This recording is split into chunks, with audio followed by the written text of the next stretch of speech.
I remember being there with you coming back to Pristina as you translated that day. Can you recall how weren't Serbs organized enough to stop us in checkpoints before coming to Drenica? How did we get the tape through? The Serbs were never well enough organized to stop us getting in. Yep. At that time, they were certainly not organized enough. They had a cordon around Prekazi. They were not manning roadblocks. There was I think there may have been a couple of roadblocks, but they were easily avoidable. I think at the time that there was something about the Serbs. I think they had been told not to hurt the press, I think. And the Serbian military are quite obedient. They're inclined to be worried about getting into trouble with their superiors. So you know, as a journalist, you knew that, and you could just make sure that you know, if you not were only that, but we came to Grand Hotel when the editing room was. We brought the tape in order to make the report ready. Yeah. Through that Grand Hotel, do you remember paramilitaries sitting in the lobby? Yes, there were, because that was quite an interesting time, because the paramilitaries were in the hotel, and the Serbs had a sort of press misinformation office in the basement. Misinformation office in Grand Hotel, first floor, I think. Media, they call it the media office. Yes, of course, but it was misinformation, and we all misinformation knew that. office. I seem to remember it may have alternated in different parts. I remember it being on the basement. You may be right, it may be in the first floor then, but they had the misinformation office. And yes, it was very much a hotel linked to paramilitaries, Serbian paramilitaries, and we were staying there. But they didn't know what we had on our tape. But back to your point about getting through, I got to know the back roads or back paths in Drenica particularly incredibly well. With you, we both did, and actually they never were able to stop us getting in or out. Okay, so one was knowing the back roads in Drenica, but then what I am not aware of now is this mystery from the moment that we edited the program in the editing rooms of Grand Hotel, all the way to Radio Television of Pristina satellite broadcast. That's because, as we know, Radio Television of Pristina had Milosevic measures and people in it. How did the Serbian regime allow pictures to be satellited out from that TV, which is today the RTK, all the way to the world? How did that happen? It is extraordinary. But I remember that we had to race across Pristina with the tapes. We knew what we had, but they didn't. And there was an arrangement with the BBC and the local television where, you know, these are corporations, they're companies, they have arrangements where we can pay money to use their feeding services.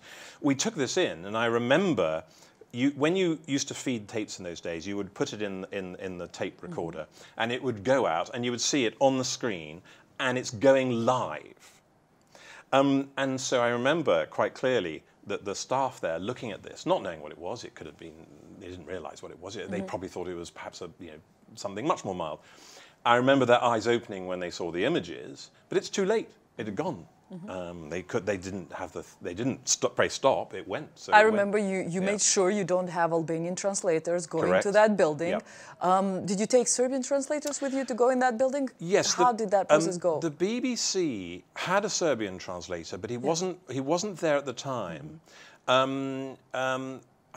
It's a good question. I'm so sorry. I can't quite remember how we did it, but you're absolutely right. We didn't take Albanians with us. But then once they saw you are reporting on Albanians being killed, second time, third time, fourth time, how did they not stop the feeding from the Milosevic TV all the way to the world? It is extraordinary, and I don't know. But they did also realize that you know, journalists had access to very soon satellite trucks came in, so we could feed ourselves. You didn't have to use the local means. But it is interesting, and it was quite baffling the way they didn't stop us working more than they could have. They had banned journalists coming in, but if you were already in, and there was a few of us in from the West, then we were able to work. And it is extraordinary. So I don't know the answer to that. What happened with your exclusive filming of this material? Where did it go? What effect did it have? It had an electric effect. It communicated to my government in Britain, the government in America, the administration there, and everyone really, that Dayton had failed to resolve the Balkan Wars. And it did so viscerally because the pictures were strong. It was, it was linked. There was also the issue with the bodies the next day, where the families couldn't get the bodies. All sorts of things were messing that we reported as well. But those images were extraordinarily powerful, and I think I think you could make a case that they changed Kosovo's future, perhaps, because the diaspora of Albanians around the world saw them. And other people in Kosovo saw them. They also knew, because it went on the information systems in Kosovo, but it gave images that supported the stories going around Kosovo. It electrified the nascent KLA that was emerging, brought people back. I think it fired the insurgency. There was something, because it's absolutely fascinating as an incident, I find. I understand 60 people were killed, and there was Basata, with the young girl, survived. But everybody else was killed there. And 2 Serbs were killed. So 2 Serbs were killed? My understanding is 2 Serbs. I think some were injured. But that's my understanding. So militarily, you're saying it's a Serbian victory? Well, you can't say that this is, by military terms, it's not a victory for the Albanians. Of course. But yet, there's something about it that triggered emotions in Kosovo Albanians, and today emotions in Albanians all over the world, about that incident that turned, a relatively small military incident that was, a massacre and not a military victory, into something that galvanized and led to NATO coming in.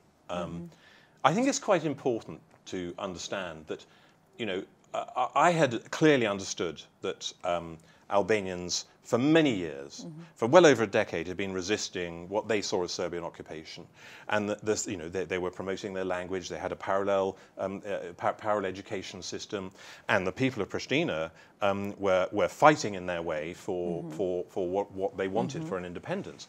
But there was this incident that actually was the thing that then triggered, and followed by others, as we know, that actually was a turning point. Historically, we can clearly see that now.